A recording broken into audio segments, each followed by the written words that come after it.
किसान साथियों, आज की वीडियो में हम धान की रोपाई से लेकर धान की जब फसल 50 दिन की हो जाती है तब तक देखभाल कैसे करनी है इसके बारे में चर्चा करेंगे। मतलब रोपाई से 50 दिन तक, पहले 50 दिन कैसे आपको धान की देखभाल करनी है, कौन कौन सी खादों का इस्तेमाल करना है, संपूर्ण जानकारी आपको देने वाले हैं।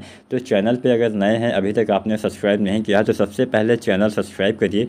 कोई भी सवाल या सुझाव हो नीचे आप कमेंट करिए, कमेंट के माध्यम से सारे सवाल पूछिए और वीडियो को लाइक करिए, चैनल को सब्सक्राइब करिए। तो चलिए वीडियो स्टार्ट करते हैं। जानते हैं रोपाई से लेके 50 दिन तक धान में क्या करना होता है। तो सबसे पहले तो आपको समय से धान की रोपाई कर देनी चाहिए। इस बात का किसान साथियों आपको ध्यान रखना है। सबसे पहले रोपाई समय से करनी है। इसके साथ साथ सबसे ज़रूरी बात, रोपाई के समय ही सभी खादों का इस्तेमाल कर देना है। अगर आपने अभी तक धान की रोपाई नहीं की है तो कोशिश करिए रोपाई से पहले अंतिम जुताई के आसपास या फिर रोपाई करने से पहले आपको सभी खादों का इस्तेमाल धान की फसल में कर देना है।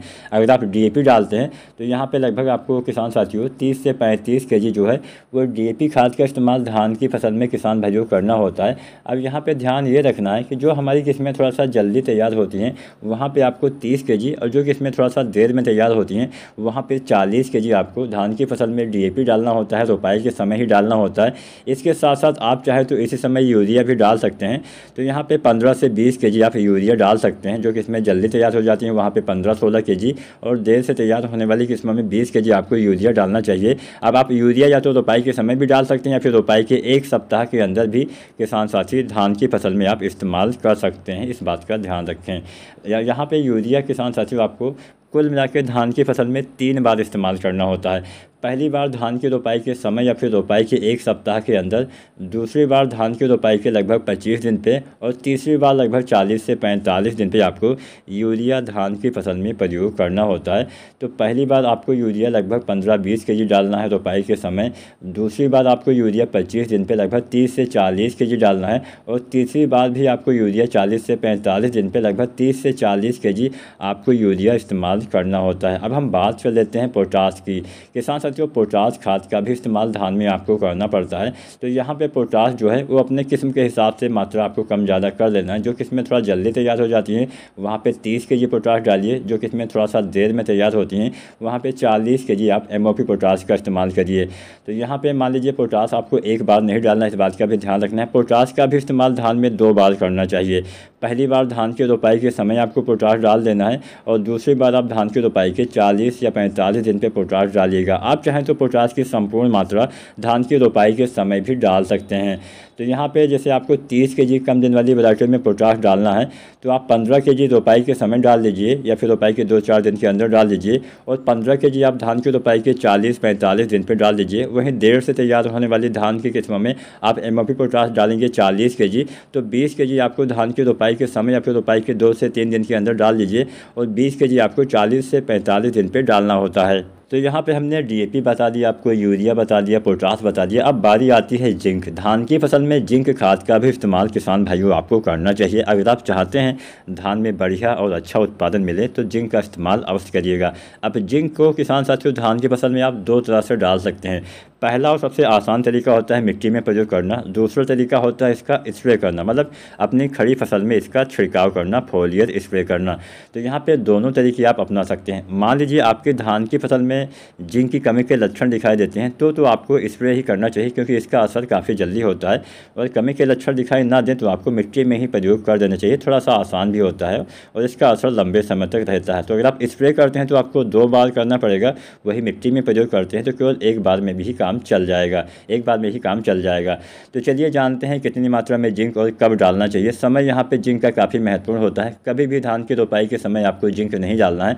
इस बात को आपको एकदम ध्यान रखना है। आप नोट भी कर सकते हैं, अपने दिमाग में सेट कर लीजिए कि रोपाई के समय आपको भूल कर भी जिंक खाद का प्रयोग मिट्टी में नहीं करना है। अब क्यों नहीं करना है इसके बारे में भी हम जान लेते हैं। किसान साथियों, धान की रोपाई के समय आप डालेंगे डीएपी या फिर आप एनपीके भी डालेंगे। आप एनपीके चाहे तो 12-32-16 भी डाल सकते हैं। किसान साथियों, अगर आप एनपीके 12-32-16 का इस्तेमाल धान की फसल में करना चाहते हैं तो इसकी भी मात्रा आप नोट कर सकते हैं। किसान साथियों, एनपीके 12-32-16 आपको लगभग 45 केजी या 55 केजी के आसपास डालना होता है। 40 से 55 केजी डालना होता है।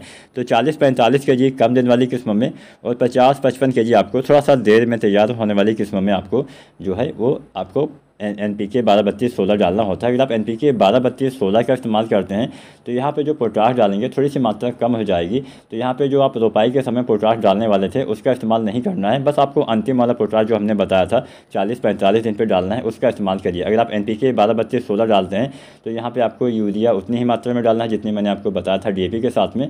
बस पोटाश की पहली मात्रा जो आप आधी मात्रा रोपाई के समय डालते हैं उसका इस्तेमाल नहीं करना है, और पोटाश की अंतिम मात्रा आप 40 से 45 दिन पे लगभग वही 15 से 20 kg आपको डालना चाहिए। इस बात का ध्यान रखिएगा। किसान भाइयों, हम बात कर रहे थे जिंक सल्फेट की। किसान साथियों, धान की रोपाई के समय या तो आप DAP डालते होंगे या फिर आप NPK डालते होंगे या फिर आप SSP भी डाल सकते हैं। तो यहाँ पे जो भी आप खाद डालते हैं, चाहे आपका NPK हो, चाहे DAP हो, चाहे SSP हो, इन तीनों खादों में जो है वो फास्फोरस पाया जाता है। अब फास्फोरस के साथ कभी भी आपको जिंक नहीं डालना होता है, कम से कम 20 दिन का अंतर देना होता है। ऐसा भी नहीं कि आपने रोपाई के समय DAP डाला और 2-4 दिन के बाद 10 दिन के बाद आप जिंक का इस्तेमाल मिट्टी में कर सकते हैं, ऐसा भी नहीं है। कम से कम 20 दिन का अंतर आपको देना पड़ता है। तो इसलिए आपको जिंक खाद का इस्तेमाल रोपाई के समय नहीं करना है, रोपाई के 20 दिन के बाद करना है। जब आप रोपाई के बाद में पहली बार जब आप दूसरी बार जब आप यूरिया डालते हैं लगभग 25 दिन के आसपास, तब उसी यूरिया खाद के साथ आपको जिंक खाद का भी इस्तेमाल किसान भाइयों कर देना चाहिए।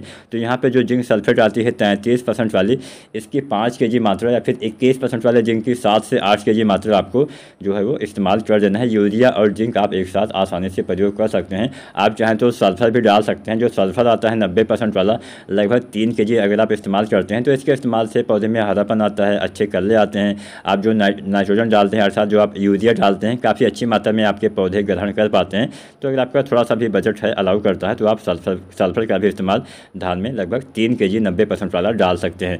तो यहाँ पर हमने सभी खादें आपको बता दी, आपको जिंक कब डालना है। अगर आप जिंक का स्प्रे करना चाहते हैं तो 33% वाले जिंक आपको 750 ग्राम, साथ में 1 से 2 kg यूरिया का आप स्प्रे भी कर सकते हैं। अब जब भी आपको कमी के लक्षण दिखाई दे तो आपको स्प्रे ही करना है। अगर आप 21% वाले जिंक का स्प्रे करना चाहते हैं तो इसकी 1 kg मात्रा लेनी है, साथ में 1 से 2 kg दानेदार यूरिया का घोल बना के उसके साथ आपको इसका भी स्प्रे कर देना है। किसान भाइयों, जिंक का कभी भी आपको सिंगल स्प्रे नहीं करना, मतलब केवल जिंक का ही स्प्रे नहीं करना है। इसके साथ में या तो आप दानेदार यूरिया 1 से 2 kg मिलाइए या फिर आप बुझे हुए चूने का पानी मिला के स्प्रे कर सकते हैं। आपको स्प्रे 2 बार करना पड़ेगा। मान लीजिए पहली बार आप 25 दिन के आसपास डालते हैं तो दोबारा से फिर से आप 20-25 दिन के बाद इसका इस्तेमाल किसान साथी कर सकते हैं। अब थोड़ा सा आगे बढ़ते हैं, खरपतवार नियंत्रण के बारे में भी जान लेते हैं क्योंकि ये भी काफ़ी ज़रूरी होता है। तो खरपतवार को उगने से रोकने के लिए आपको पेट्रोलाक्लोर जो आती है 50% EC की, इसका इस्तेमाल करना है। इसकी 500 ml मात्रा प्रति 200 लीटर पानी में घोल बना के 1 एकड़ में आपको छिड़काव करना होता है। अब इसके छिड़काव के समय कुछ सावधानियां बरतनी होती है। जब भी आप इसका छिड़काव करिए खेत में, उस समय खेत में पानी भरा होना चाहिए। कम से कम 3 से लेकर 5 इंच तक पानी भरा होना चाहिए, और ये जो पानी है लगभग 4 से 5 दिन तक लगातार भरा रहेगा, तभी ये दवाएं अच्छे से काम करेगी। पानी सूख जाएगा तो ये दवा काम क्या करती है, एक लेयर बनाती है, एक परत बनाती है, तो परत टूट जाएगी जिससे खरपतवार का नियंत्रण नहीं हो पाएगा।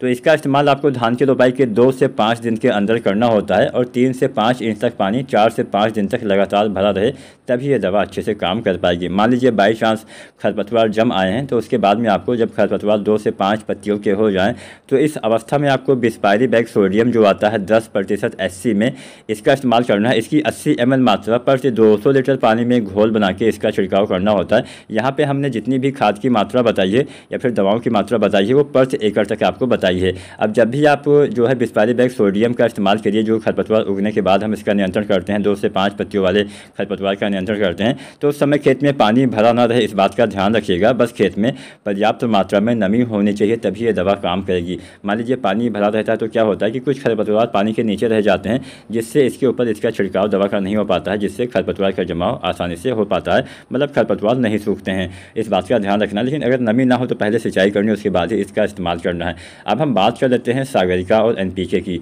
तो यहाँ पे किसान साथियों, पहला NPK आपको डालना होता है लगभग 25 दिन पे, 25 से 30 दिन पे।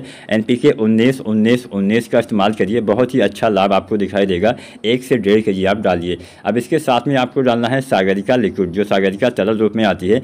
250 ml मात्रा से लेकर आप 500 ml मात्रा तक प्रति एकड़ तक इस्तेमाल करेंगे, अच्छा लाभ मिलेगा। तो NPK 19-19-19 1 से 1.5 kg और सागरिका लिक्विड 250 से 500 ml आपको लगभग रोपाई के 25 दिन या 30 दिन तक डाल देना है। आपके पौधे में अच्छे कल्ले आएंगे, अधिक फुटाव होगा, हरियाली भी आएगी और अच्छा उत्पादन भी आपको मिलेगा। इसके साथ साथ किसान साथियों, आप चाहें तो अगर आप सागरिका लिक्विड नहीं डालना चाहते हैं तो आप सागरिका दानेदार का इस्तेमाल धान की रोपाई के समय कर सकते हैं। सागरिका दानेदार दो तरह से आती है, एक आती है सागरिका Z++, एक आती है सागरिका गोल्ड।